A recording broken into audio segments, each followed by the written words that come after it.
is turning 250, and it's time to rock out with our forefathers. American-made, battle-ready style for true patriots. Whether you're marching in the parade, grilling in the backyard, or raising a toast to liberty, do it in the gear that screams freedom. Celebrate 250 years of USA in style. Wear your American pride loud. Trendjackers.etsy.com. Grab yours before the fireworks.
Tony, welcome to Government. Hey, Joe, how are you?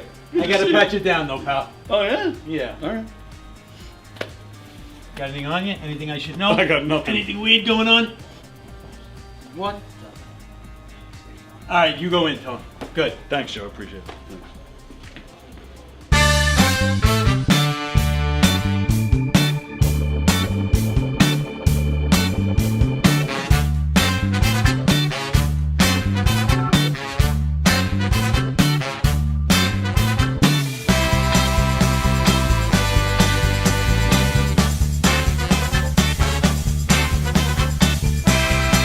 Hi, I'm Tom Kelly of The Tom Kelly Show. Yes, this is not the only time I've gotten on my knees in the back room of a comedy club.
The Knock 'em Dead Comedy Radio Show is also brought to you by Two Eagles Auto Body. For more than 25 years, Two Eagles Auto Body has been the leader in auto body repairs and customer satisfaction on Long Island. Two Eagles Auto Body handles every type of auto repair, from custom applications and restorations to repairs involving insurance claims. Give Two Eagles Auto Body a call and please ask for John Rossi at 516-328-2527. That's 516-328-2527.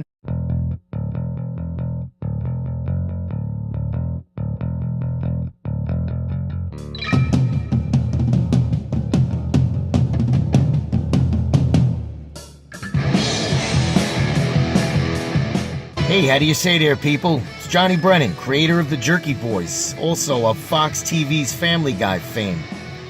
I just want to let you know you're listening to Tony on the Knock 'em Dead radio show. They're gonna keep knocking 'em dead, so keep listening, you wacky sons of bitch. Right there. Over and out there, sweet Charlie. Long time no see, man. Hey, man, I miss you guys, man, that Knock 'em Dead Comedy Radio. I just want to say thanks for making my millennium. Oh my gosh. Well, it's a love fest.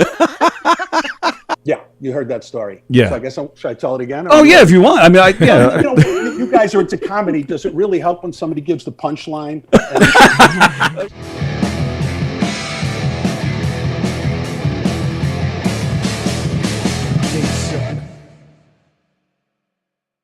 Hello! Do it like that. Hello! Yeah, like that. Hello! Not like that. No, that was awful. The one you did when I wasn't. Hello! Okay, save it for when it's on. Sorry. God, you know, I turn off the microphone, and you're like, gold. I turn the microphone on, and I get ah. Seriously, ready? Hello! Damn, I was an idiot. Damn it. Hello! That was it. All right. This is the one. Hello! Hello! Hello. Hello! Hello! Hello! Hello. Hello! So yeah, do it like hey. All right, you ready from hey? Hey! Now. Hello! Hey! Knock 'em dead.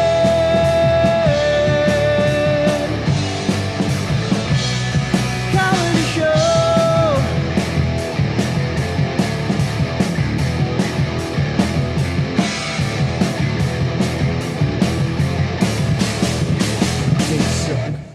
Hello. Hi, everybody. It is Wednesday. Welcome to the Knock 'em Dead Comedy Show here on Gov's Comedy Club Podcast, Facebook, YouTube. Hey, wherever you're watching from, we appreciate it. We ask that you share the link to all your socials. Tell them all about the great shows here on Gov's Comedy Club Podcast. If you're on Facebook and you want to stay there, great. We appreciate you watching. However, if you'd like to be a part of today's conversation, you'd like to chime in and hear your comments read and hear your name said, join us on YouTube because that is where we monitor the comments. So go ahead, switch on over to YouTube. We'll wait. The Knock 'em Dead Comedy Show, we're coming at you live from the legendary Governor's Comedy Club in Levittown, and I have a legend here with us today. You all right? Where is he? Yeah, he or she could not make it, so Mike is here. Mike is here, ladies and gentlemen. Hello, Michael. Yeah.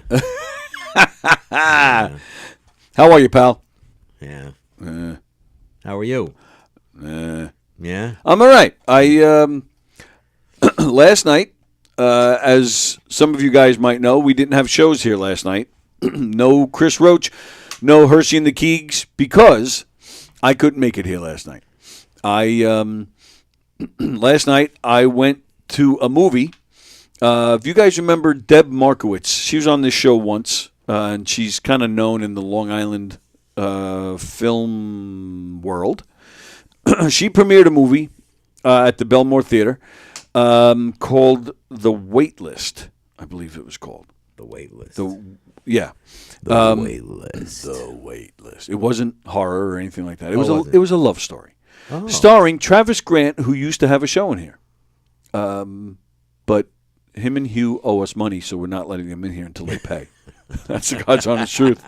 They were paying for studio time. They weren't paying. I was like, all right, guys, pay me next week. So when it's up to a few $100, I'm like, hey, guys, we got to, you know. And they're like, all right, I'll be honest. The Travis's, on Travis's end, he did come in and pay. Well, I guess him and his co-host, they worked out a split, you know, who's going to pay when, I guess. Okay. So Travis did come in and paid half. So I'm like, all right. That was very stand-up of him. Yeah. And then, but his co-host has not. So I guess they're waiting till when and if he ever pays, and maybe they'll come back. Has it been a long time? Yeah, they haven't been here since, I think, February. No, I mean, or how something. long have they owed you money? I know this is personal. No, it's fine. Since probably around this time last year. Oh, it's a long time. Yeah, because they were, it was this time last year they were doing shows that they weren't paying. And then they came in the beginning of January, and then they took a whole bunch of time off, and I thought they were gone. In fact, yeah, it's really strange. They would do their shows. I think it was Monday afternoons. So they did a show in January, and then the next couple weeks, I'd be here waiting, and they didn't show. I was like, okay. And at the same time, actually, another show. Another show did the same thing. A show that we used to be on Tuesday nights. Right in the first 3 Thursdays of January. No, not Thursday nights. Tuesday nights this guy was on. The first 3 Tuesday nights of January, I'm sitting there waiting. Nothing. I'm like, these fucking assholes No can't. call, text, nothing. Not a single Crickets. thing. And I'm saying that's exactly my attitude. Like, these assholes can't just reach out and say, hey, I'm not going to be there, or we've decided not to do it anymore. So I stopped. After 3 weeks with both shows, I stopped waiting for them. I stopped, being here. It was the first Tuesday of March. Sorry, first Monday of March. I do my show. I was doing some stuff here. It's 1 o'clock. And I'm literally walking out. I close up the studio, and I'm about to walk out the exit here. Just as I'm about to open it, there's a knock. Fuck. I open it, and it's Travis Grant. And he's like, yeah, what's up, dude? And he walks past me like it's just another Monday. So I said to him, what are you doing? He was 1 o'clock, time for our show. I go, where you been? You haven't been here in almost 2 months. Oh, dude, has it been that long? I was like, yeah. It was, I didn't realize. I go, you have a show planned? He goes, yeah, the co-host is on his way. We have a guest. I was like, motherfucker. So I did. I opened it back up. We came in. They did. They had a guest. So we do the show. The guest leaves. So I turned to them. I said, hey, look, I don't know what is going on here. I said, but you're like a week away from 2 months. I said, and then you walk in I said, you can't do that to me. I said, secondly, you guys haven't paid me in months. And they're like, yeah, we know. I go, yeah. And I tell them how much it is. It's a few $100. Right. And both of them, oh, we didn't realize it was that much. I said, well, go back and look. I said, and I have the dates. I have it written down when you last paid. Oh, dude, we're sorry. Okay. And I like these guys, but still, I like you too. But if you owe me money, hey, Mike. Yeah. So again, to Travis's character, the very next day he showed up here with his half. There is a part of me that wants to say, hey, look, whatever agreement you guys have is not my problem. I want the whole thing. Yeah. But at the same time, I'm like, I am friends with these guys, so I'm back and forth with it. But yeah, so Travis brought that money in March, and I haven't.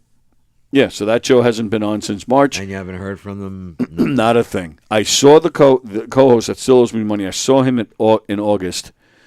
We had a roast for Mike Keegan, and he was there.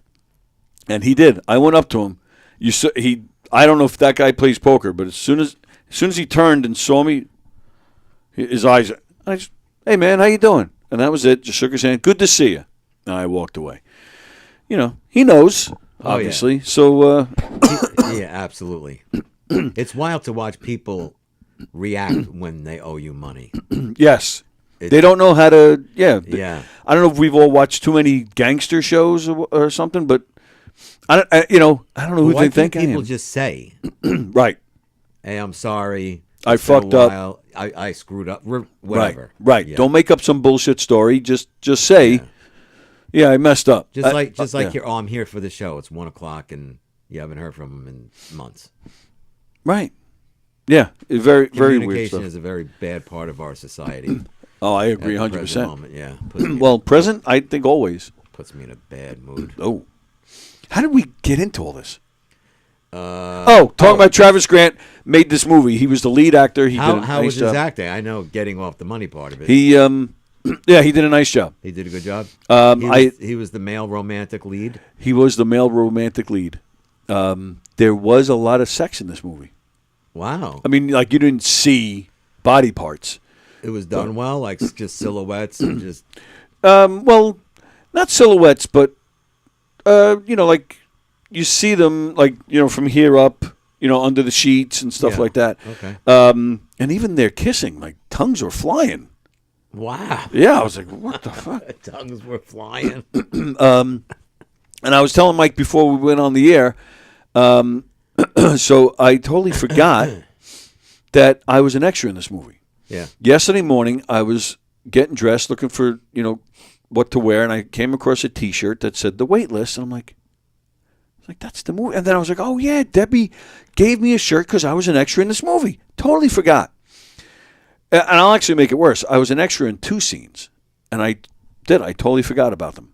Now, Joe Carletto, who, you guys know Joe Carletto. He's been in here many times. He's one of the owners or governors. He was an extra, too. Actually, he actually had 2 lines. Oh. So I called him up yesterday morning. I said, Joe, the premiere of that movie is tonight. I said, you going? He goes, yeah, I'm going. I was like, excellent. He goes, you going? I was like, yeah. So we didn't even have to say it. We just knew we were going to meet up and sit together because Joe and I are great friends. I love that guy. So, so we meet up, and it was fun. If you go to any Long Island premieres or film festivals, you see a lot of the same faces. So a lot of people I know were there. Of course, Deb was there. Donna Drake was there, our friend Donna Drake. Donna was hosting a Q&A after the movie. Rick Eberly, who's been in here, he was there. But Joe and I, we sat together. And if you get a chance to see this movie, you will be impressed with Joe's 2 lines. I mean, nobody plays a grumpy bartender. I mean, grumpy bartender. Well, at one point, Travis, the main guy, and he's at a bar with 2 friends, and they filmed it here. And they're like getting a little rowdy. All of a sudden, you just see Joe. Hey, guys, not at the bar. So as soon as that happened, I went, whoa.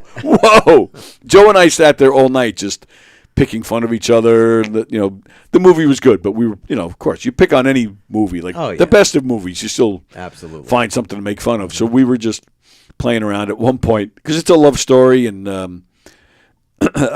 around this couple that we're having some issues. I won't give anything away, but it goes on. It was a full length movie. 90 minutes, 2 hours, whatever it was. At one point, I turned to Joe. I go, "It's amazing how accurate they got our story." And I don't know why he just cracked up at that. So we were just having fun together, and and it was fun to be there. So if you get a chance, I don't know what Debbie's doing with this movie. If it's going to be on Amazon, like that. Mm-hmm. Like that masterpiece that you were in, you can find it on Amazon. It's catching on. Yeah, like a disease. Like a disease. Like a virus. Oh my God. I will never ever forget seeing you in that movie. I had no idea. Oh, you didn't? I had no idea you were in this. I told you. No, because I remember. I don't even think I finished the movie. I think I paused it and called you because I couldn't freaking believe it. Called me, yeah. I couldn't believe it. We'll get back to that. Hi, honey. Hey, Pookie Bear. How are you? Good. Hey, you do know that I'm still going to see you tonight at 9 o'clock. Me and Rich are going to be in there, right? Of course. That's very funny. Well played, Mr. Bosey. I mean, I know we haven't been in there in 2 years, but, hey, better late than never, like the Titanic. Has it really been that long already? Yeah. Holy crap. Wow. Yeah, it's been a while since the tones of No Rhyme, No Reason have played. That's crazy to me, but yeah, that's wow, 2 years. That was a fun show. You guys did a nice job. I enjoyed it. I mean, like me going shirtless and getting smacked in the face with a pie. I mean, come on, who doesn't love those moments? The Jeff Bosey bobblehead. And the Jeff Bosey bobblehead. Yeah, we had a lot of we bought me off. We raised money. We did a whole bunch of weird crap there. So. And now, but now you just get to stay home and get other things in your face. Yeah, I do. I love it when I have to pay rent and that guy just blows. Anyways. Oh my God. So look at Kaplan still praying. I'm praying? Well, or he's texting God. No, I'm looking. I'm looking. Oh, you're looking at the comments. I'm Oh, very looking at the nice. comments. He's Oh, looking yeah. at comments. So where are you driving right now? Well, I sat in a whole bunch of dirty traffic on the LIE because, that's the LIE. And I'm making my way to the Bronx because, who doesn't love a beautiful woman that has, like what would you call those, love bumps instead of, like, herpes? Anyways, I'm going there for a job. So, but anyways. Wow. Wow, that went left. Well, I'll see you. I actually will see you tonight. Yes. Of course you will, baby cake. You want to know why you'll see me? Well, I think I know why, but go ahead and tell us. Because I don't owe you any money.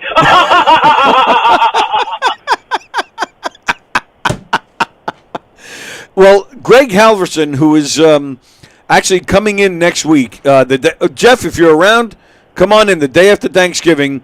It'll be me and Rosie and Hirschman and Greg Halverson are going to be in here. But Greg will not be at rehearsal tonight. He just texted me. I know. Just a few minutes before the show, he texted me saying he can't make it because he chipped a tooth and needs dental work. So I have no idea what that's about. But good job, Lloyd Christmas. Well, maybe he was getting it in the face and it went wrong.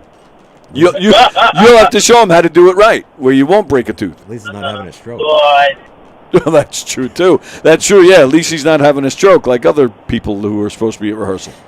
Is that other lady or young lady or whatever it is supposed to ever going to join rehearsal? She will be there tonight. Yeah.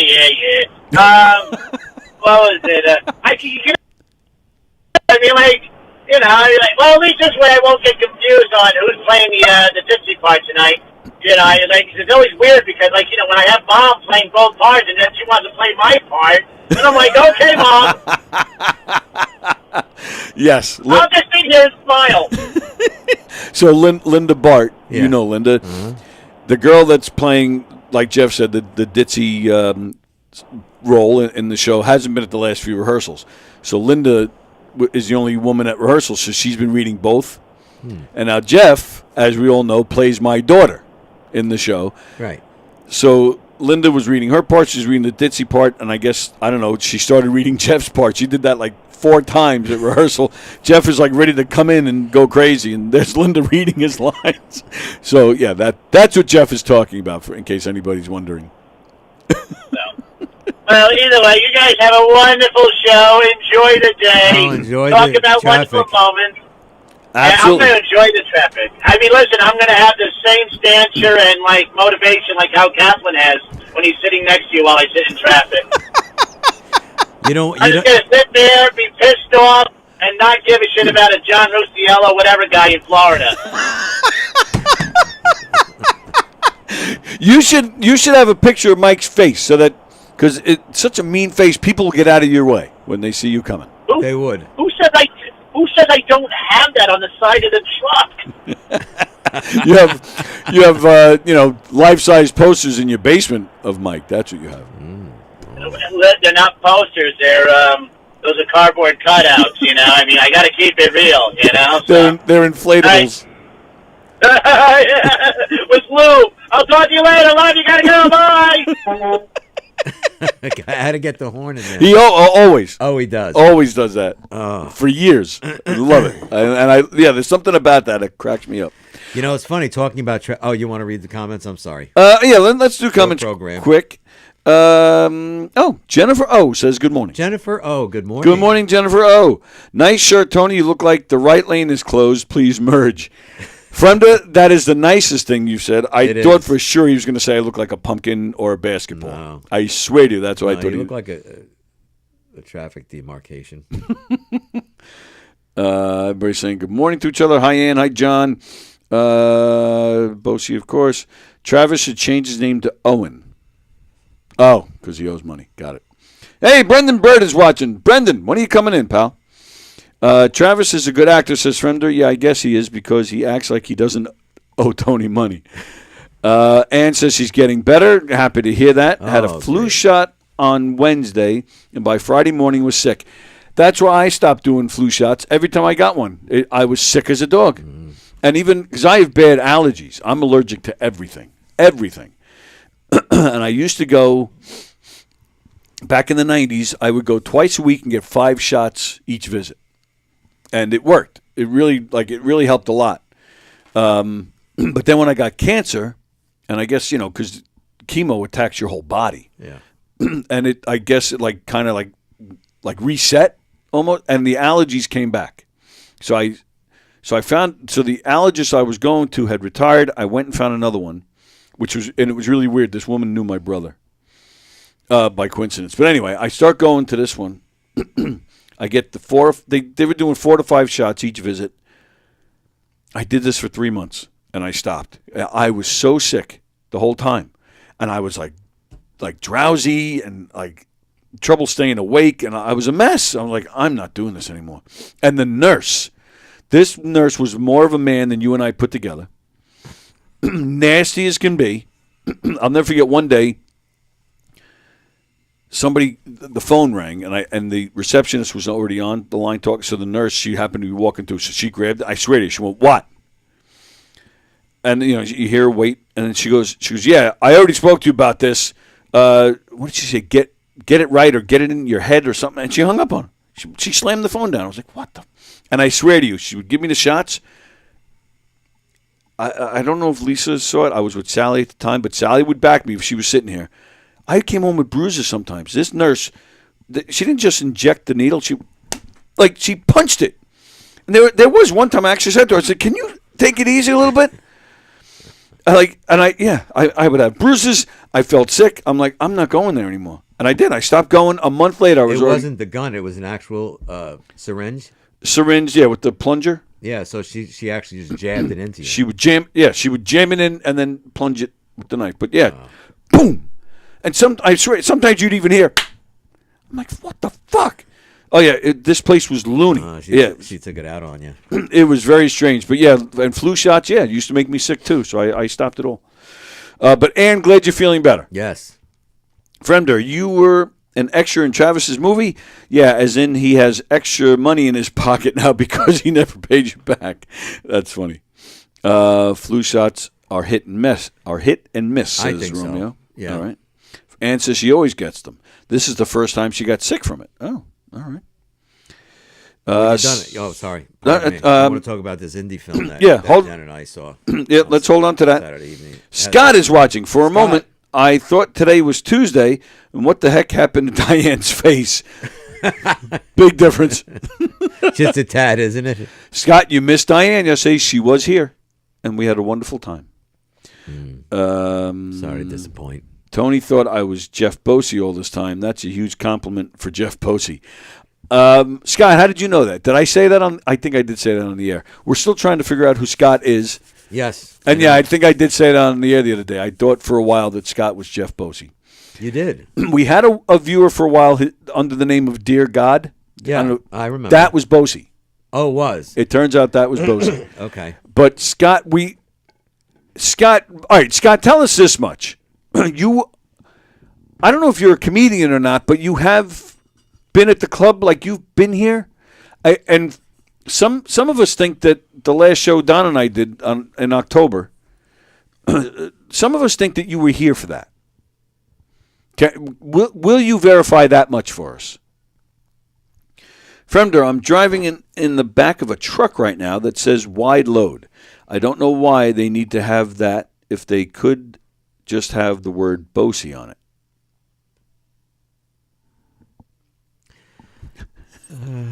Mickey Delaney's watching. John Rusiello says, go suck a face, Bosey. Go suck a face. Nice. Scott says, feels like Bosey watched a lot of Fran Drescher in his day. Yeah, that could be. When Jeff's horn honks up. Oh, I'm not reading that from there. You're right there? Where you going? I have to blow the mucus out of my nostrils. Oh. Brendan Burt, cancer spelled with a UN. Yeah, I read that. Oh, my. Well, it is. Yeah. It is, but I'm not going to finish that. But Brendan, I actually just wrapped. My goodness. I got to tell you, Jennifer. Yeah. She blows her nose. She blows what? She blows her nose. Oh, her nose. Jesus Christmas. It's like a band full of trumpets. Really? Oh, it's hysterical. Jen, if you're still watching, what are the chances of getting video of that we can play on this show? It's so funny. I laugh every single time she blows her nose. I would love to hear that. I don't even need a GPS. She just has to have a runny nose. Not funny? Not bad. Not bad. Not bad. Okay. 'Cause Yeah. I saw the two eyes there. I thought you kind of laughed with your eyes a little bit. Did you make that up? I did. All right. That's good. I did. All right. Brendan, I actually just wrapped on another feature yesterday. Eager to come in and tell you about it. I need allergy pills. Brendan, I think you've made a few movies, or like 2 movies since you were last in here. Yes, get some footage that you can bring with you, and we can show it. And let's work out a day for you to bring you back in. I don't think you've been here since I saw the movie you were in. Yeah, it's been a while, I think. All right. Mike's still laughing at himself. All right. No, so, I'm laughing at your face. well, no offense. most people do. I saw a movie about it. It reminded me of you. Saturday night, we went out on a very lovely date night to the Patchogue Cinema Arts Theater, and we saw an independent film. It was like Syria, Iraq, about jihadists, and it was called Just by Accident, or It Happened Only by Accident. It's about this man. It's actually about a bunch of people. This one man who finds this jihadists who imprison these people, a very bad guy. Mm-hmm. But he really can't identify him. But he has the same affliction that you do. He's missing his right leg. The same affliction as you do. Yes. You couldn't just say he's also missing a right leg like you. He's missing a right leg like you try yourself. so hard to sound intelligent. I do. I fail. Glad you said it.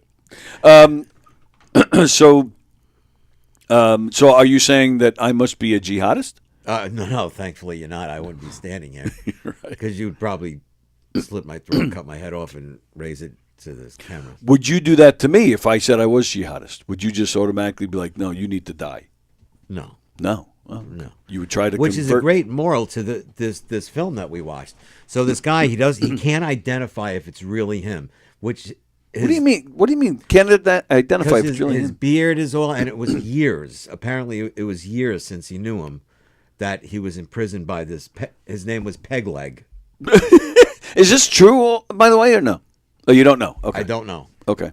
So his name was Pegleg. So he got other people involved that were imprisoned by this guy, and he had him like in this lockbox in the back of a white van.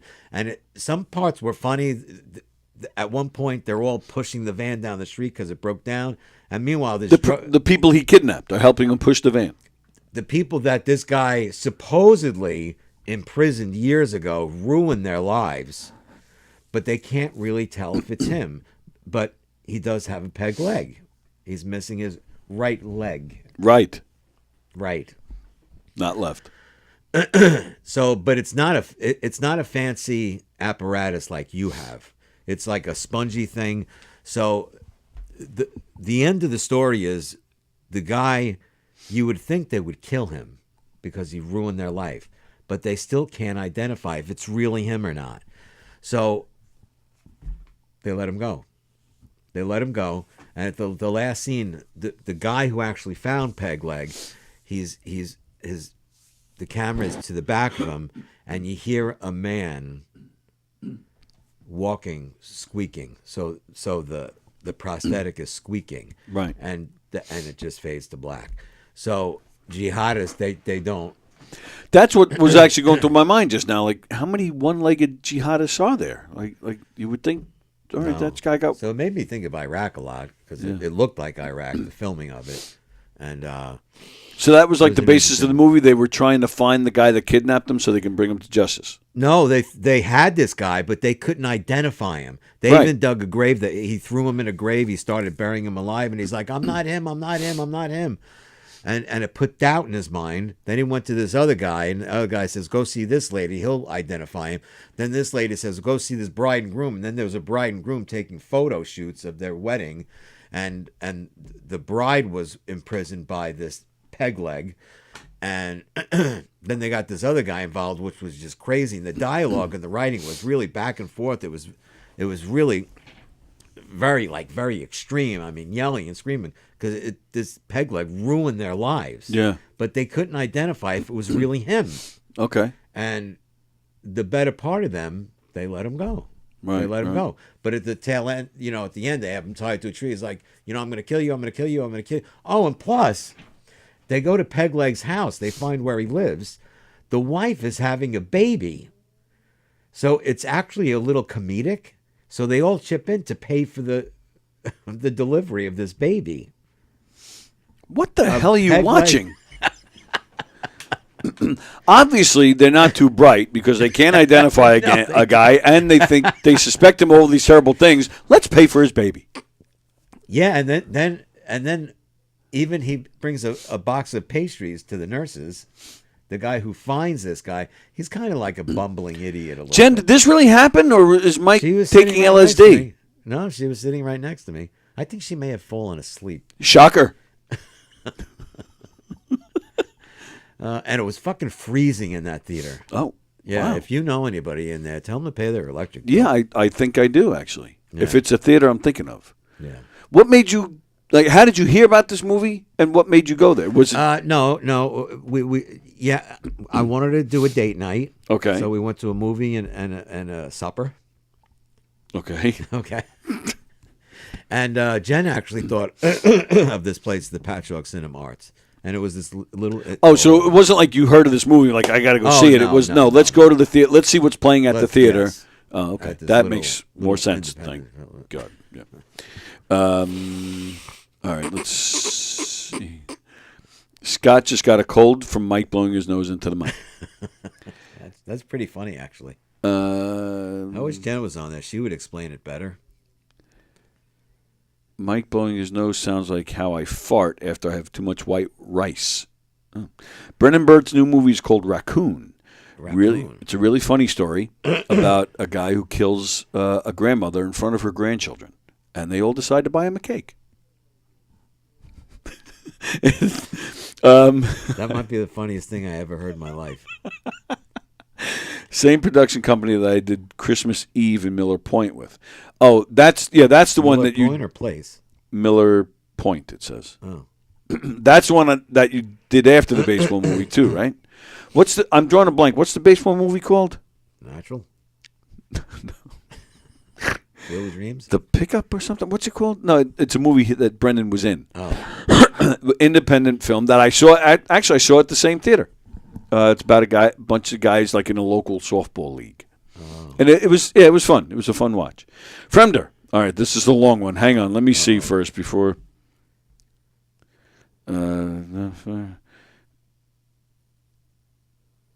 All right, I don't really get it, so I'm just going to skip it anyway. I'm skipping that one too.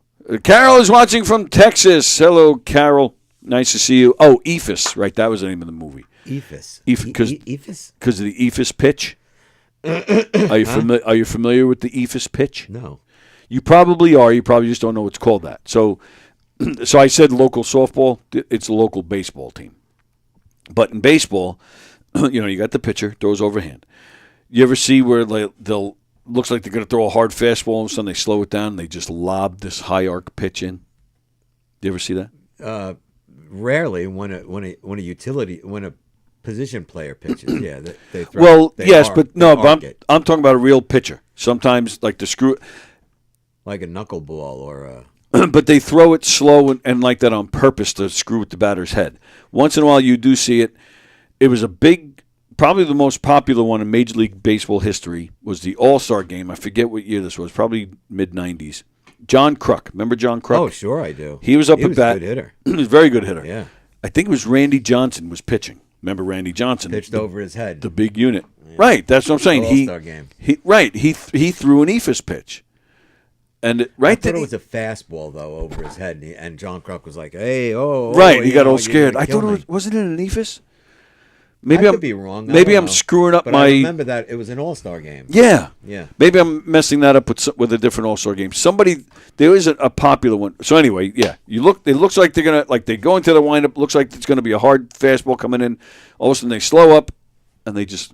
So it's really a huge changeup. It's just an arc pitch. It's very slow, like a softball pitch. It's called an eephus. It's called the eephus pitch. I've never heard of an eephus. Yeah. So they talk about it. I tell you, modern technology. It's amazing. It's remarkable.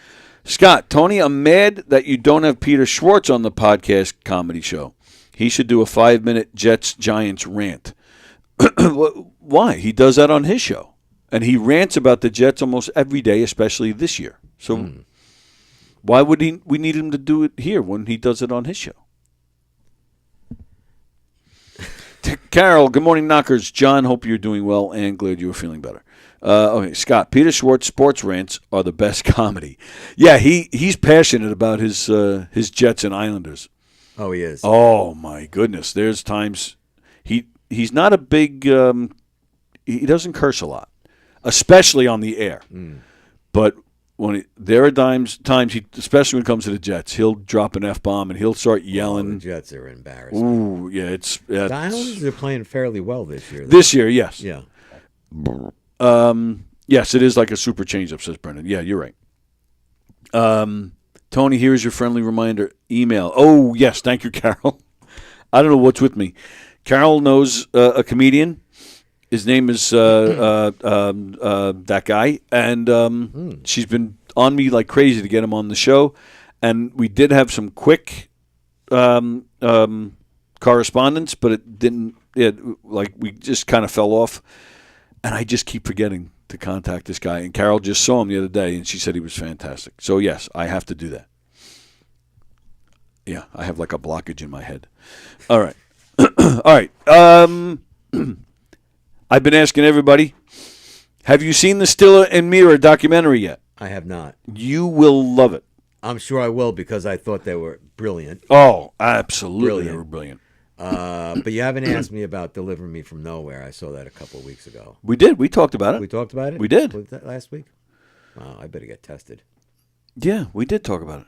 Okay. All right, but I know we talked about it, but I am forgetting what you said about it. Well, what stood out to me about the movie actually was the friendship between John Landau and Bruce Springsteen. And that actor, Jeremy Strong, who a lot of people know, he was in that show Succession. Okay.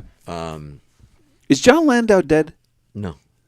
Oh, okay. I don't believe so. No. Okay. Great friend. What a friend. And his performance was unbelievable. I think he stole the show from Jeremy Allen White. Really? Yeah. Jeremy Allen White,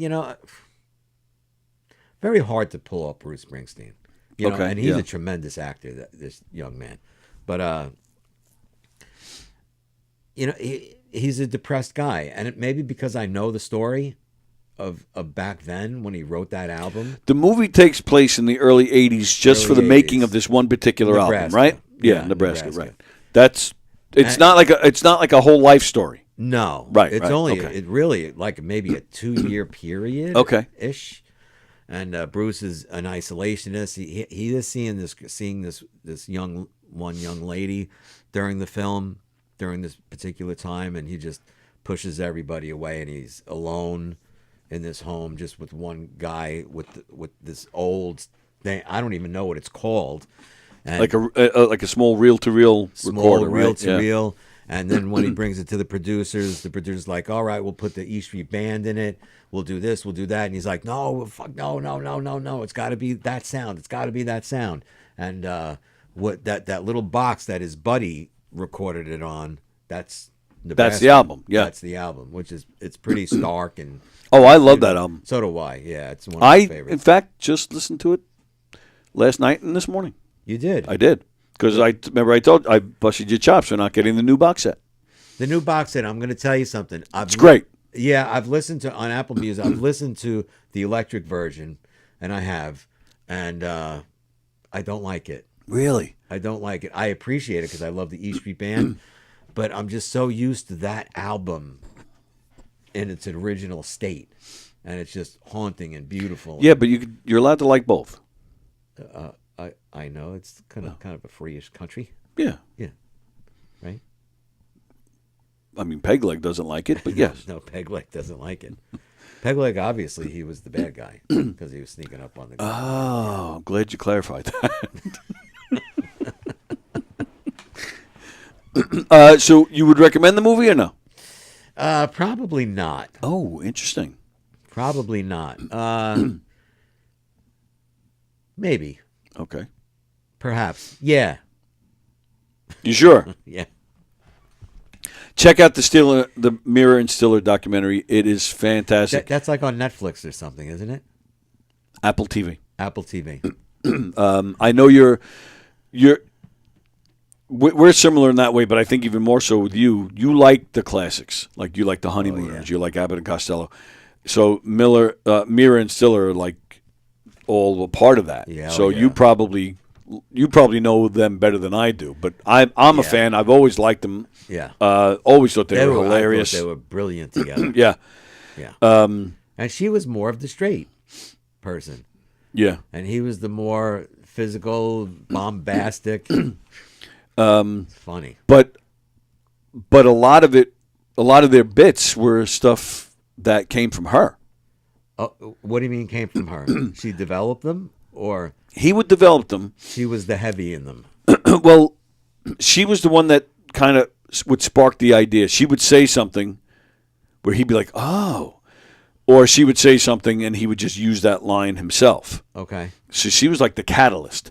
It's such a great documentary because it turns out Jerry Stiller recorded everything because he didn't want to miss the opportunity of something that could be a bit. Well, that's the thing. Nobody knew this. Yeah. Ben Stiller, and he has a sister. They've been going through Jerry or Ben? Ben Stiller. The son. Ben Stiller, the son. Right. So Mira and Stiller had two kids, Ben and a daughter whose name I don't remember. Forgive me. But they're selling the parents. They had an apartment in the city. They're selling it. So they're going through all the stuff to get rid of it because they're selling the house. And Ben came across tapes. Nobody had any idea that this guy recorded everything. They'd sit down at dinner and just, talk like we're talking now, and he'd be recording it in case there'd be, a good bit, a possible bit that he can make something out of this. So it's endless tapes, some, video, but it's mostly just audio. But I mean, there's recordings of him and Ann having a fight. Like it's so much stuff, and he couldn't believe it. So he went through it and decided to make this. I think if I remember right, I think he said there was already talk of making a documentary. Yeah. But then he came across this stuff. He's like, yeah, we got to do this. Yeah. I'll have to watch that. It's amazing. Because I loved him especially. And they were both brilliant, I thought. Mm-hmm. Yeah. She, I mean, and they covered everything. Because eventually they did. She didn't want to do this. She didn't enjoy it. She wanted to be a real serious actress. Didn't know that. And she was so miserable that she developed a drinking problem from it. And that's why I know. Yeah. Oh, okay. And that's why they eventually stopped. And she did. She went on to do some great stuff. She was in, what was it, The Shining she was in? The Shining? Or One Flew Over the Cuckoo's Nest? I think it was One Flew Over the Cuckoo's Oh, okay. All right. So that. And then she played, which I had totally forgotten about. I was a big fan of Sex and the City. I loved that show. Yeah. And she played the redhead. She played the redhead's mother. Cynthia Nixon is the actress. Mother? She played Cynthia Nixon's mother. I don't remember. Who developed like Alzheimer's or dementia or something on the show, and she did a super job playing this woman who had that problem. Yeah. Oh yeah, she was fantastic, and of course Jerry Stiller. We know, Seinfeld and King of Queens. Yeah. Who was just a comedic genius. Oh yeah. But they were great. They were great together. They're great separately, and I'm telling you, this documentary really conveyed how much Jerry Stiller loved his wife. Oh, really? Absolutely. because he didn't want to stop doing it. They did stop doing it, but he didn't want to. And one of the reasons he loved it so much is because he was doing it with her. Wow. Yeah, it's really something. It's a great documentary. I have another question now. Sure. I'm going to change gears on you. All right. Did you see the John Candy documentary? Oh, I Like Me. God, was that good? Wow, very sad, but good. It's very sad. It's very sad. John Candy is one of my idols. Mm-hmm. You know, Uncle Buck is one of my favorite movies of all time. Planes and Trains is one of my favorites, but there's always a personal story with me, right? Because it's all about you. It's all about me. So I was in military school in 1987. Okay. Beginning of 1988. January of 88. I'm going to have to retract that. Thanksgiving weekend of 87. Right? We're in the barracks, and the drill sergeant says, everyone's out, you got a 4-day pass. Well, I was a kid. I was like 20 years old. I had no money, and I had a friend. His name was John Fitzgerald, and he was a big Bruce fan. But that, besides the point. So we had no money. You know, we were privates in the Army. So off base, get off, get out. So we got a cab, and we were... Where was this? Fort Jackson, South Carolina. So Okay. Columbia, South Carolina. So you didn't have money to go home for 4 days? Oh, no, because he was from like Colorado or something, and I was from New York. So Steven's mother, I called and I said, I have no money. And at this point, we're outside. I don't remember the store, but it was like a convenience store, 7-Eleven. I'm going to say, for argument's sake, a Cumberland Farms. Okay. Right? So this is Thanksgiving Day. So Thanksgiving Day, it was a chilly kind of cold day. We're in our dress greens, because that's how you had to dress. And you ever see, like, it comes in a little 6-pack, pecan swirls. Yes. So that was our Thanksgiving dinner. Wow. You know, with like Slurpees or whatever we had. And I'll never forget that as long as I live. And why that's so important is because a little while after that, because I called Steven's mother, she Western Unioned me some money. Were you already married to her at this point? No. Okay. No. But you were together? We were together. Right. Okay. I didn't want to call my parents. I don't know why. I just called her. Why didn't you want to call your parents? I really don't know. I don't know. That's another therapy session, by the way. So when I got the Western Union money, we went to the movies and saw that movie. Oh, okay. And Thanksgiving night, 1987. So, I'll never forget it as long as I live. It's a great memory of my Army life. And I'm going to bet you cried your eyes out. At the end, and do you know there's a lot of trivia behind that movie. You know, the ending was changed. You know, that was typical. Well, they talk about it in the documentary. It was like almost a 4-hour movie. Right. And John Candy had like a long monologue at the end. That and they Steve, cut it all. Which pissed Steve Martin off. Which I wished they would release it some kind of way. They did actually film it, right? They filmed it. Yeah, they did. I bet. And I'm it's in the surprised. archives of the studio somewhere. Wow. Yeah, Steve Martin was visibly upset talking about it. Oh, yeah. John Candy was a great actor. He was so controlled, you know, especially in that role of Del Griffith. You know, you could see his face every time he spoke, and because it would have been very easy to go over the top in that role. Yep. You know, in that dramatic fashion. Same with Uncle Buck. Same with Uncle Buck. What did you say? Uncle Buck. I thought you said Uncle the Buck. I thought you said Uncle the Buck. Sounds like a dance.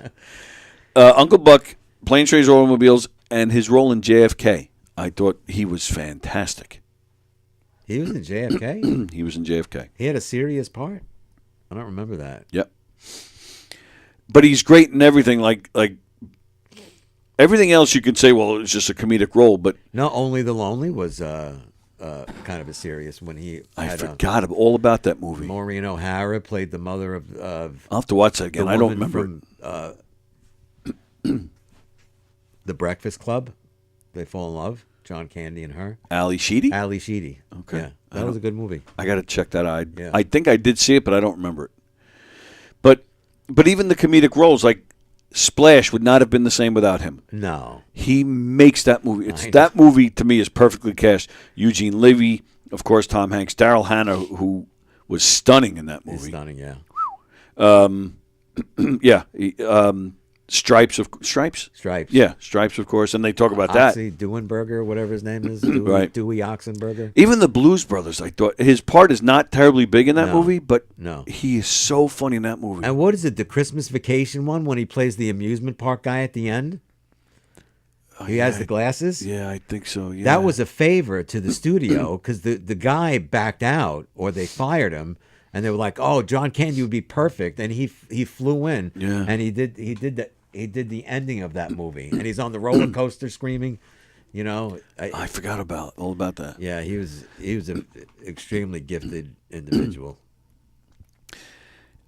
Well, me being the big music guy, everybody, if you watch the show, I'm a big music fan. I think it was around 1990, around there somewhere. Phil Collins did a TV special. It was so bad. This was when Another Day in Paradise, that was his big song at the time. So whatever album that's from. But the premise of this special is he's trying to he wants to make a TV special to promote the album, but he doesn't know what to do. So they're trying out all these different ideas. And they start doing all these parodies of famous TV specials. It's so ridiculous and so stupid. But and he gets all these cameos from famous people because he's calling them up to ask them to be in it, and they're all saying no. Yeah. Bruce Willis and Don Johnson, who was big at the time, and he calls John Candy. John Candy says no, but then there's a scene where John Candy calls him back. He says, I have an idea. We're going to form a supergroup. It's John Candy. Just the way he does it is so funny. But then he starts mentioning, we'll get you and we'll get Foghat. He starts naming all these weird bands that you wouldn't expect. And just the way he does it, only John Candy could make that funny, And to me, that's the only scene in this whole special that actually made me laugh. Oh, so it made the special, that scene. That's what this special is. It's him trying to put together a special, like a behind the scenes of making a special. So you see him on the phone with Don Johnson. Don Johnson's like, no, I'm not doing that. John Travolta's in it. No, I'm not doing that. Bruce Willis, I'm not. And John Candy's like, well, here's my thoughts. This is what I like to do. Of course, John Candy being a genius, it goes a totally different way than these other guys. Right. And it just makes the whole thing. So, yeah, that was another John Candy. Did you see the Eddie Murphy documentary? No. Do you know I would not even let Eddie Murphy's name be mentioned in my presence for many years. What? And I love him. I think he's hysterical. He's a legend. Oh, I got to hear this. Well, I'm surprised you don't know. The Honeymooners? Okay. Oh, because bit he does? Yeah, in Raw? Yeah. No, Delirious. Delirious, I'm sorry. What, that pissed you off? I was like, how? Yeah, I mean, an iconic sitcom, and you're making fun of Ralph Kramden and Ed Norton? Well, he didn't really. He didn't really? He was just saying, what if? Yeah, come on down, Norton. I want to, I'm gonna. Norton, I know that you know that I know that you. Yeah. Uh-huh. Come on down, Norton. I want to, you know what? Yeah. Yeah. Hilarious. Now I think it's hilarious. But back then. Wow. Back then I was like, how can you make fun of such a iconic. Blasphemy. It is. To me, it was blasphemous. So if that's the way you felt about that, have you ever tried to murder Cedric the Entertainer? I don't know much about him. He's made the movie. Oh, he did. No, I never watched it. I didn't watch it. Well, yeah, but that's what I'm saying. Watch it or not, just the fact that he made it, I thought for sure that you'd be calling for his head. No, a jihadist. That's what they do, No, it didn't bother me that he made the movie. I didn't watch it. But to me, that's worse. See, to me, that's not worse. See, I don't mind redos of famous things being. Yeah, but you can't. You there's can't no way it was going to be replicate. better. You can't replicate that. Right. In That's fact, like a band covering Stairway. You just don't do it. No. Or fact, Freebird. In fact, Jackie Gleason said when they wanted to bring back the Honeymooners in the 70s, he refused to do it because R. Carney wasn't doing it. There was no way it was going to work without R. Carney. But they did eventually do it. They did with R. Carney. They did a few shows Yeah. here and there, and it was not very good. No, it wasn't good at all. No, it wasn't good. A lot of people don't know that. The Honeymooners throughout the 60s and into the 70s, they were still doing them. They were still doing them. Yeah, a lot of people But don't know nothing that. like the original. Oh, no, 56. those. No. Yeah, those. Yeah, And they a were lot in of people color. don't know that it was the Jackie Gleason variety show. Right. He had many other characters, which he was a brilliant. Well, he was to a me, great actor too. He was a great serious actor. and a great The pool comedian. movie, The Hustler. Yeah, what a great movie, and he was great in that. And he was better actually in the movie with Mickey Rooney. Gorilla Monsoon was the character's name. He was a manager for a fighter. Requiem for a Heavyweight. Great acting by all three. Okay. Yeah. I'll have to check that out. Yeah. Hey, I've heard about it. I've never seen it. Yeah. Okay. One of my favorite movies, actually. The Eddie Murphy documentary is great. It actually ended, and I'm not giving anything away, but it ends like kind of abruptly. Oh. All of a sudden, the credits are rolling. Really, you're sitting there like, what the? I was mad. I wanted more. I wonder why they ended like that, because his career's not over. Maybe that's why. Maybe it just ends maybe it just stops like that because. Well, what has he done lately? Besides the Shrek movies. Lately, he did just have a movie out like last year. I did. can't remember the name of it. Because he's well into his 60s by now. He's 64. Oh, he's only. Well, yeah. When he started on Saturday Night Live, he was only 19. That's amazing. The only thing I didn't like it ended abruptly. My only other issue with this, there's no mention of governors because he started here. I know he did. You had told me that. Yeah. No mention of local nothing comedy. Not even a photo where you see the governor's name in the background. Nothing. Wow. Well, which upset me. Rob Bartlett, who's one of my favorites of all times, and you were here with Rob Bartlett. Oh yeah. I mean him and Bartlett, Bob Nelson and Jackie. There were 7 of them. I forget who the rest were, but they had a name, the Magnificent Seven. Because they were hitting all the new comedy clubs, trying out new bits together. Like it wasn't just stand up like it is now, where everybody you get 7 minutes of comedian, then the next one. These guys would jump on stage together and do like almost improv. Almost they would make stuff up on the spot, and it was just it was just amazing. So no mention whatsoever. The documentary almost. He goes into his childhood sporadically throughout, but it almost starts with him getting the Saturday Night Live gig.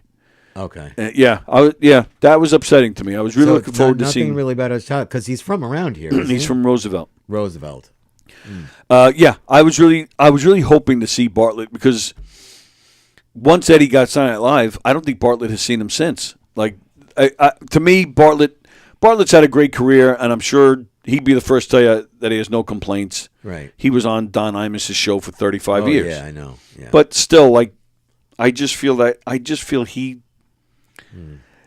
should be, when you talk about the Eddie Murphys, Rob Bartlett should be included in my opinion. So it would be nice to see Bartlett kind of get his credit a little bit if he was in this documentary. How did he get that SNL gig at such a young age? Obviously, he had to know somebody. No, he was performing in the city and somebody saw him. Wow. I just saw the documentary. I'm already forgetting. It might have been Pryor himself. Actually, may have seen him and then said. Oh, really? It might have been. I forget. Wow. It was something like that. Richard Pryor is very instrumental in the beginning of his career, but I think that's what it was. Somebody saw him and then in a club performing and then just told Lauren. Yeah. Lauren Michaels. Yeah, and then he went and auditioned. Yeah. Crazy stuff. But yeah, great documentary. My brother. I don't know your brother. My brother's he's sleeping on a park bench in California. I don't know. That's a little running gag I have. Because I really don't know where he's staying. Okay.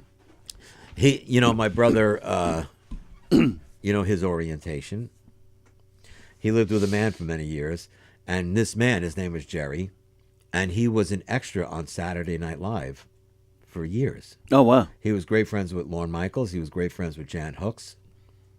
And he introduced Paul Simon. I mean, and my brother used to go every Saturday. Whoa, hang on. What do you mean introduced Paul Simon? For some reason, he was able to speak on one of the shows, and he's like, "Ladies and gentlemen, Mr. Paul Simon." No kidding. Yeah. Did he make a living doing this? Yeah, oh yeah. Really? He made a decent living. I didn't realize an extra would make a good living on Saturday Night Live. Wow. And in a restaurant scene, he would be like, with right. his wife or something. Yeah, I know what an extra is. Yeah. You're a dick. But he made a living off of it. He did. Wow. But he was on a soap opera based out of Georgia for many years. And I remember, my brother got to meet a lot of the SNL alumni. Back then with Jan Hooks, I guess I don't really remember the famous people from her era. Phil Hartman, Gilda Radner was before. During Jan Hooks' time, though, that was Dana Carvey, that was Mike Myers, Dennis Miller. Jane, You Ignorant Slut. Was it Dan Aykroyd that time? No, he was before. He was before. He was one of the originals, Aykroyd. But Jane, Victoria Jackson, yeah. So he met all those guys. Is that the point of that, or we're just Yeah. naming people? I didn't know what was happening here. No, I'm just thinking about Saturday Night Live and my brother sleeping on a park bench. Oh, I have what show? Oh, so comedian Richie Byrne and Mark Riccadonna, great comedians, great guys. They had a show in here called Drinks, Jokes, and Storytelling. And they interviewed a guy who was a cameraman on Saturday Night Live. And I actually, as I'm thinking about this, I can't believe I've never even told you this. He was a cameraman, and this was one of the times that Bruce was on. They were doing, they were running the show, and the cameraman, the crew, they're all doing their thing. This wasn't the actual broadcast, but this was, one of the things. And Max Weinberg berated this guy because he didn't like his camera angle. And he berated him. He berated him in front of everybody, like on set. Wow. And the story this guy told was that he got up off his chair, followed Max to his dressing room, closed the door behind him, and basically threatened him. Said, "Don't you ever fucking talk to me like that again. I don't give a shit who you are." Right. And he claims that Max backed down. But then he said, I worked on the angle a little bit to his liking, but I was very clear that guy will never talk to me like that again. I don't blame him. Oh, I don't blame him either. I don't know. Him. I don't know this guy from a hole in the wall. I don't know if I've that's never heard how any it really went. negative things about Max Weinberg. It wouldn't shock me, though. I kind of believed it because what used to bother me when Max was the drummer for Conan O'Brien, used to hate in the intro for every show, and the camera would come in with the Max Weinberg straight on. And he would always be looking right at the camera. Yeah, as he's drumming, hamming it up. Yeah. And if you notice too, when he was with Bruce before Conan O'Brien, when he was with Bruce, he had a normal drum set, cymbals and the whole thing. Yeah. Conan O'Brien, everything is low. Everything very simple kit, not to get in the way of the moneymaker. Yeah, I know. So and he's played like that ever since. Like now, everything is low, so that But I want to make sure everybody you, sees me. All the years I've been seeing him, he's always had a small kit. Yeah, but it wasn't low like that. No. Right, that's what I'm saying. Now he's like, everybody has to see me. Yeah. Like, get out of here. I have a good music trivia question for you. His son, have you seen his son play the drums? On YouTube, I've seen, not live. Oh, Jay? Yeah, Jay Weinberg. Yeah. I thought he's really good. He is very good. He's very good. There was talk a few years back that Max was going to semi-retire and Jay was going to take over, and then that never happened. That never happened. He did a couple of songs in Europe. Right. On the tour, like Radio Nowhere, and a couple of other songs, not many. That's what I thought was going to happen. That was another thing that bugged me with Max Weinberg. If you remember, Jay Weinberg, he played a few songs with the band. Max got up from behind the drum kit to let his son play, and he walked, because, Bruce has a stage, and he's got that center. Catwalk thing? The catwalk thing. Max walked to the end of the catwalk and just stood there watching his son play like this. No, I did not know that. Yep. And I'm like, really? What? That's an embarrassment to his own son. Like, go off the watch him stage. backstage. Like he's like, So he was still basically on stage. He was on stage, and just like his back to the audience the whole time, arms folded the whole time, just sitting frozen like this during the show. whatever song. If you say Radio Nowhere, I believe There you. was 70,000 people there. Yes. And I remember watching. I thinking, what a dick. That's a dick move. That's Bobby Valentine with the eye with the absolutely with the Groucho, with the sunglasses. Moving on, Bobby Valentine into the Mets Hall of Fame. No. Why? Exactly. What did he do? They made it to the World Series, but they lost. Yeah. So but what did he do? All right. So he made it to the World Series, but what else did he do? Right. You can't just do one good thing. He Strawberry Good and Keith Hernandez, David Wright. Right. They were all-time greats. Right. Bobby Valentine was not. No, he was never the face of that team. Never. And even when they're going to retire his number this year. No, well, I don't know if it's the same thing. They're saying they're putting him in the Mets Hall of Fame. I don't think that's the same thing, right? No, that's it's not a the retirement same. of You're the right. number. No, it's not the same. But thing. still, either or. So when you walk in, there's all these little monuments. So he's going to get a plaque and all that stuff. Mm-hmm. Does not deserve it. Going in with him is Carlos Beltran, who does not deserve it either. What? Yeah. Biggest strikeout after Andy Chavez made that catch. Right. That's the first thing any Met fan going into the Met Hall of Fame. That's big strikeout, and then that collision with Mike Cameron. Yeah. Those are the first two things you think of as a Met fan with Carlos Beltran. Two things that does not qualify him going into the Hall of Fame. He stood there. Watched it. And I think it was a breaking pitch. Done. Season over. After Chavez made that catch. I know you remember the catch. I remember that catch. And I'm like, oh, my God. There's no way they're losing this game. Yep. No way. Yep. Who makes these decisions? That's what I'd like to know. How can you not know these decisions? The third person they're throwing in there this year, the third and final, is the only one I agree with, Lee Mazzilli. Why do you agree? Well, he's a New York guy. He's a New York guy. But he was on the Mets. He had special years. He was one of the few bright spots in some really bad Mets years. Now, I will say, even though he was one of the few bright spots, he wasn't amazing. He wasn't like he wasn't a David Wright. He wasn't a Strawberry. No, but he was solid. He was solid. He gave Met fans a reason to go to the games. Yeah. But having said that, he was popular. He was popular, but also very pompous. Yeah. In fact, the Mets put out a video when they announced it, and if you watch this video when they announced he's going into their Hall of Fame, you watch this video. Every fly ball he caught like this. I remember that. I did. As soon as I saw it, I was like, oh, yeah, I forgot about that. He would just... And he would even have this face about him. Yeah. No, very nonchalant. Hated that. The only thing I remember about him is, didn't he win the MVP of an All-Star game? Yeah, he might have. I think he did. While a Met? Yes, while a Met. Where did he go after the Mets? He traveled around. He bounced around. He went to Pittsburgh. I'm shocked that he was a Yankee for a short time. I know he was, yeah. But that's all right. But this is why I like him, because then in '86, I think it was June, if I remember right, they brought him back.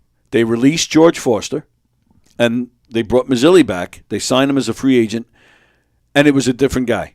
He didn't have that attitude anymore. He didn't. He seemed thrilled to be back. This guy bled orange and blue. Well, who was the captain then? Keith? Keith and Gary. Mm-hmm. That's why they wouldn't let things go on like that. And he wasn't an everyday player at that point, but he was very solid. His first at bat, and his return to the Mets was a home run, and he just loved to be in there. And then he stayed there. It was in '89 when they traded. I can't even talk about it. When they traded Mookie, they traded Mookie and Mazzilli to Toronto. God, in '89, but yeah, that's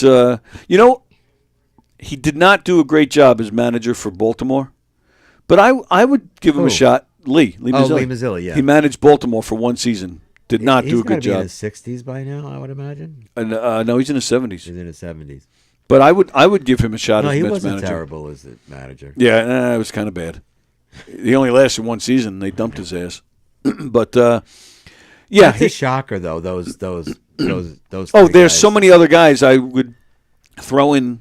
Valentine and Beltran should never be there, even if it meant Mazzilli by himself this year.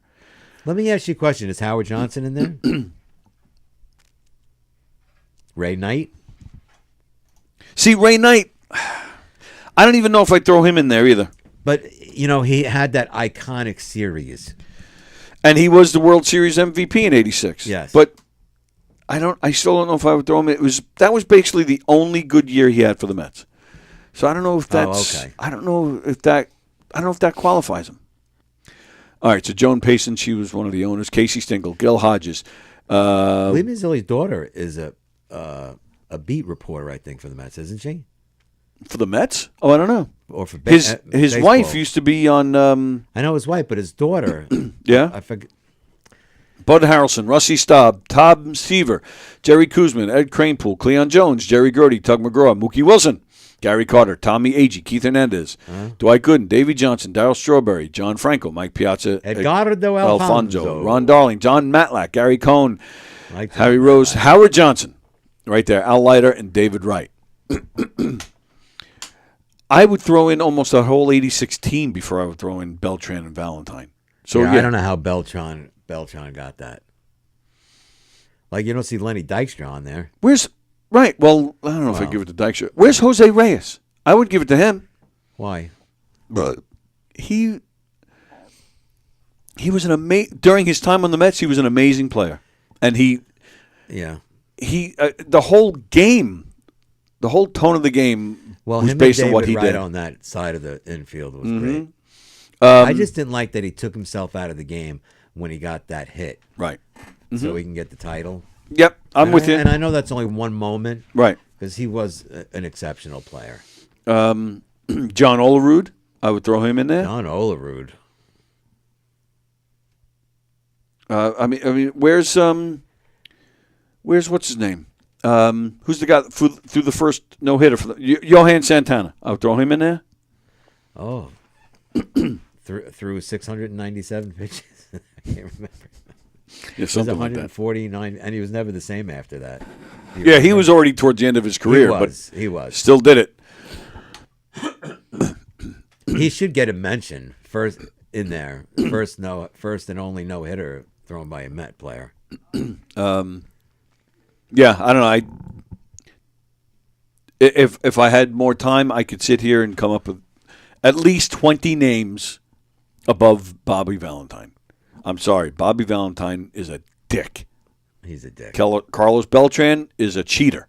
The man was hired to be the Mets manager. I know. And then before he ever played a game, before he even stepped into his office, they found out he was a cheater and they kicked him out. So, but all right, so we fired you as manager for cheating, but now we'll throw you in the Hall of Fame. It doesn't matter. It doesn't make sense. I don't like it because he was on the Astros and they cheated their asses off. Right. And now he's going to go to I have no respect for that man. And not to mention, he wasn't that great as a Met, and then went on to have some great years after he left. He was all right. He had some great years after he left. He did great with the Yankees. Not with the Mets. Right. That's what I'm saying. After he left the Mets. Yes. With Houston and the Yankees. Yeah. And St. Louis.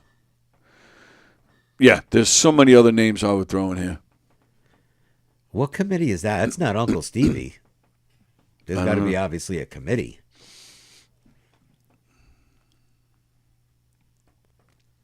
Does it say? It doesn't say. It doesn't say who decides. Do you know the difference between a dinosaur and a lump of coal? No. 60 million years.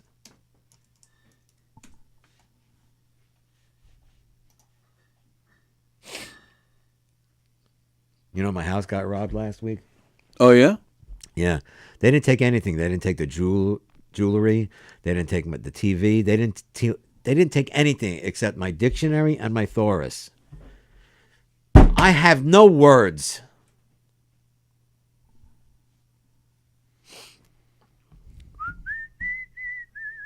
How do you find Will Smith in a snowstorm? I don't know. You look for Fresh Prince. God, I've heard that one before.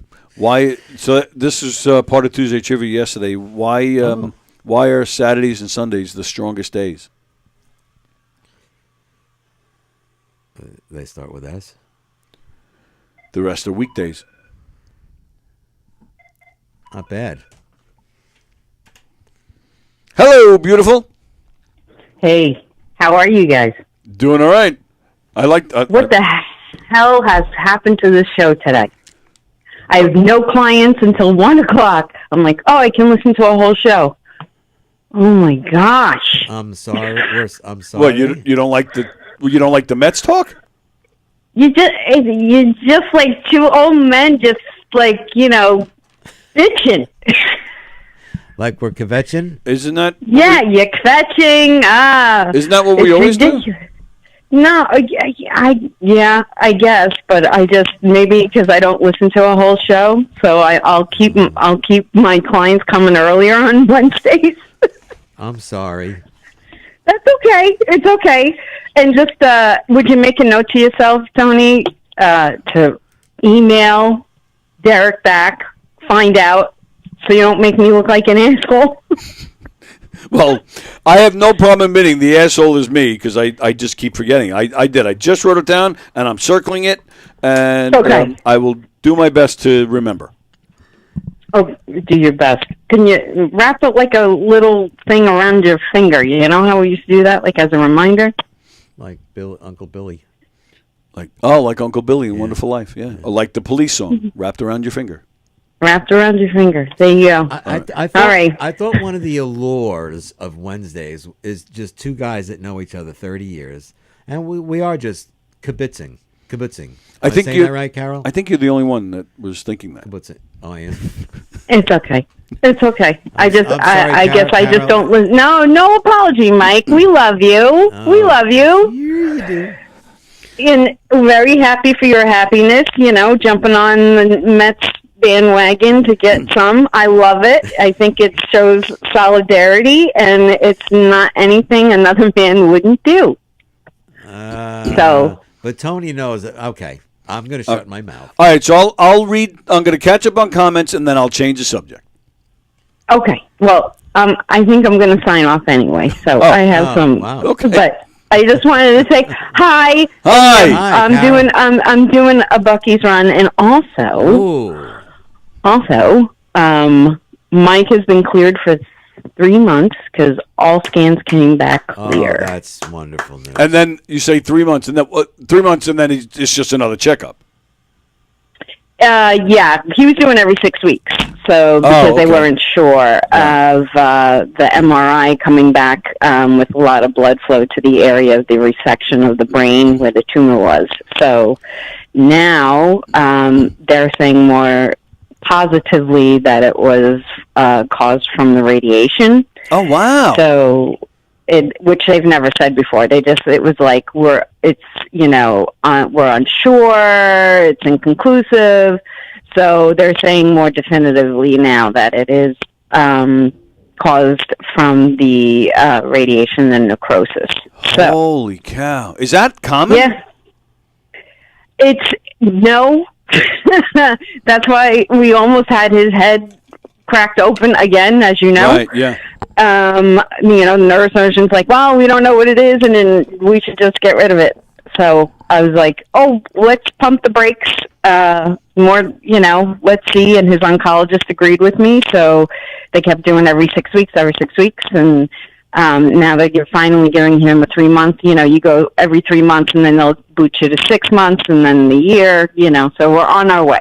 All right, good. Wow, that's great. Thrilled to hear that. I say it every time his name comes up. I love that guy. He's one of the nicest guys I've ever met. So, that's great news. Congratulations. Both of you go celebrate tonight. Who cares? Yeah. It's a Wednesday. Go celebrate. Oh, we did last week. We went out. But this week is, but he's been away for 3 days. He's working. So it's been back to the grind. Was there nudity involved in your celebration? I can never not confirm or deny. That's a yes. That's a yes. So I'm just saying whether we were in the same room, I don't know. Well, all right, I love you guys. Have a great day. Thanks for calling. Thanks, Carol. Bye. Okay. Bye. Call just to complain. I'll fucking knock you out. Wow, and here I am thinking it's a pretty interesting program. Let's see. All right, well, let's see if the comments are... No, we're too grumpy old men. Let's we spoke see. about Peg Leg. We need to have an award show at the end of the year. Best musical guest, best comedic guest, best guest with the last name Fremder Award. That was from Scott. John Rusciello and Mira also played the cook on the Archie Bunker show. That's right. I remember that. Oh, yeah. Yep. Yes. Cool Runnings was another great John Cool Candy Runnings was movie, a says serious Ann. movie. That was a good movie. But Brendan Burt, I am eager to see that John Candy documentary. Did they mention the Joe Montana Super Bowl thing? I think they did. They went into this big thing when he bought the Toronto Argonauts, that football team. Yeah, I don't remember the Joe Montana thing. I'm not sure. I thought they did, but I'm honestly not sure. What was it about Joe Montana? I don't remember that either. I don't remember. They were friends. John Candy, Joe Montana. A famous anecdote from the Super Bowl, what is that? In 1999, where Montana, known as Joe Cool, spotted the actor John Candy in the stands, pointed him out to his teammates to calm them before a winning drive. That, yes. With 3:10 left on the clock and the 49ers down by 3, Montana famously said, "Hey, isn't that John Candy?" He said that to his tackle, Harris Barton, before leading the team on a 92-yard drive to win the game. Wow. No, all right, so no, they didn't talk about that. They didn't mention that, no. Wow. I do remember that story, though. Oh, okay. Scott actually just said it in the comments. He actually pointed it out. He had Mr. T and Jackie Gleason as one of the quarterbacks of sodomy. What? Who did? What? Damn near the funniest thing I've ever seen. I'm assuming he's talking about John Candy. I don't know. What? All right. I don't know. Maybe that's a skit. They made it sound like he cut his teeth in Manhattan. He was there maybe twice a month. Oh, now he's talking about... Oh, so he's talking about Eddie Murphy. Yeah, that's true. He did eventually start going into the city more, but yeah, he honed those chops here on the island, baby. Scott, Tony mentioning Mike not calling his parents in 1987 and Mike not wanting to talk about it shows how parent-child relationships affects us throughout our years, even in older age. You have no idea, Scott. That sourpuss face has a story to tell and healing tears to shed. We had enough tears last week to last us a little while. And then not to mention Hershey and the Keys last week also had tears. Oh. Everybody calm down. Because this is a comedy establishment. Then Scott says, we're here for you, Mike. Oh, thank you, Scott. Yeah. Bobby Valentine is actually more popular than the Emperor of Japan in Japan to this day. Yes, I know he is. He had a lot of success in Japan. He did here. Yeah. But let's not talk about it because we'll piss Carol off. Frank, Doug Sisk should be in the Mets Hall of Fame. Doug Sisk? He's joking. Oh, I was going to say. I cannot disagree more. Lee Mazzilli got a job with the Yankees and disowned the Mets. Screw in Bobby Valentine, took Mike Piazza, and 24 players be named later to the World Series. I don't know if I agree with that. Brendan, did you see this when you're both wrong? Carlos Beltran is going to be in the Hall of Fame eventually and is based on what he did as a Met. No, I disagree with that completely. Look at Beltran's numbers. As a Met, though, I don't know. That was Jeff Wilpon's call, not Jose Reyes, and that's the last thing I have to say today. Sorry. Okay. That's all right, Brendan. Bobby Valentine was a dick, but he was our dick. You both. Oh, okay. That's what you did. Baseball talk. Hopefully ending 3, 2, 1. Grumpy old men. Hey, what the? Yeah, I don't get it. Oh, and of course, Romeo's got to get in with capital letters. You tell him, Carol.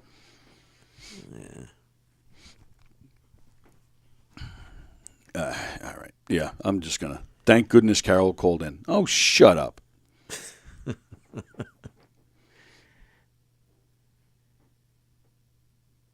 Okay. So Ann says, Fremder, get your socks ready. I think the hot chicks are on next. They canceled today.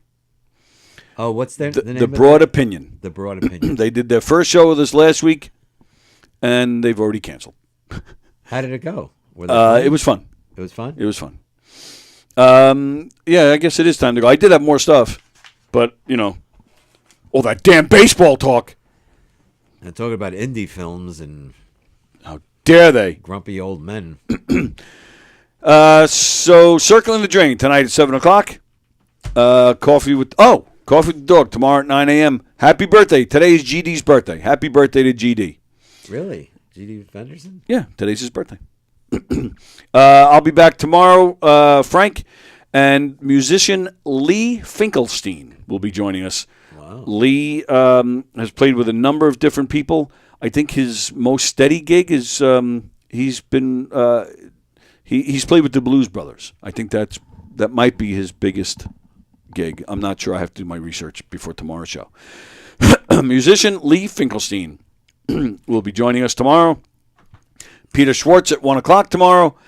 Primal Scream at Nick Greystone tomorrow night at 8. He is talking to Mark Trogel, who was in the original, what was it, Texas Chainsaw Massacre, I believe. I believe that's the movie he was in. I'm not up on my horror movies, so I'm not sure. But that's what's happening tomorrow. Don't forget that's all happening here on Gov's Comedy Club podcast. Please vote for us, and please continue to watch the shows and support. We appreciate it. And, of course, the clubs. Gov's Comedy Club here in Levittown, the Giggle Room here in Levittown, the Brokerage in Belmore, and McGuire's in Bohemia. Some of the names you'll see on the Governor's stage this week: John DeResta, Billy Geyer, Karen Feehan, Brian Dromerhauser, Drew Dunn, Elliot Chang, Terry McNeely, James Grimm, our other pal, Rob White. Oh, I heard from Rob White. Oh, you did? I meant to say. He said, "Have you been trying to reach me?" And I said, "Yeah, actually I am." So I told him why. He said he's not sure if he can do that or not. Why? That's right. He wants to see a picture of it, so we got to get a picture of it. Okay. Rob White, Mike Tanzi. Just some of the names you'll see on our Governor's stage this weekend. And, of course, don't forget the big shows that are coming up. December 6th, the Night with Gov's Comedy Club podcast. I'll be hosting that. Laura and Kathy from Laura and Kathy. Rosie Fiumara from this show. Steve Kaminsky from Steve Squared. We have both Hershey and the Kigs performing in that show. Mike Keegan is headlining. Special guest, our old friend Greg Kritikos. And we have added Atmik Gupta. We have added Ali Kam. And we have added Lou Pratt, ladies and gentlemen. So that's going to be a fun show. So join us for that show. And the very next week, out in McGuire's Knock 'em Dead Comedy, we're performing a hilarious comedic audience participation murder mystery show. It's a mob-themed holiday show. That's hilarious. I hope so. That's Saturday, December 13th at McGuire's. Go to govs.com, check out their full schedule, make reservations to some great comedy shows. Anthony Rudea is coming back soon. They just announced, I think this morning, that Vic DiBitetto is coming. I think it's in February. Always great stuff going on here with all three Governors Clubs, and well as the other places they do shows at. And, of course, Knock 'em Dead Comedy. Go to knockemdeadcomedy.com to get information on what we got going on. And what happened? I'm just looking at your picture and make funny faces. All right, that is it. Yeah, I know. Everybody's looking forward to the Broad Opinion. Sorry. Yeah, they canceled. What are you going to do? What are you going to do, hey? Everybody enjoy the rest of your Wednesday. And thank you, Tony. Thank you, Michael. We'll see you next week, pal. Thanks. All right, goodbye. Goodbye.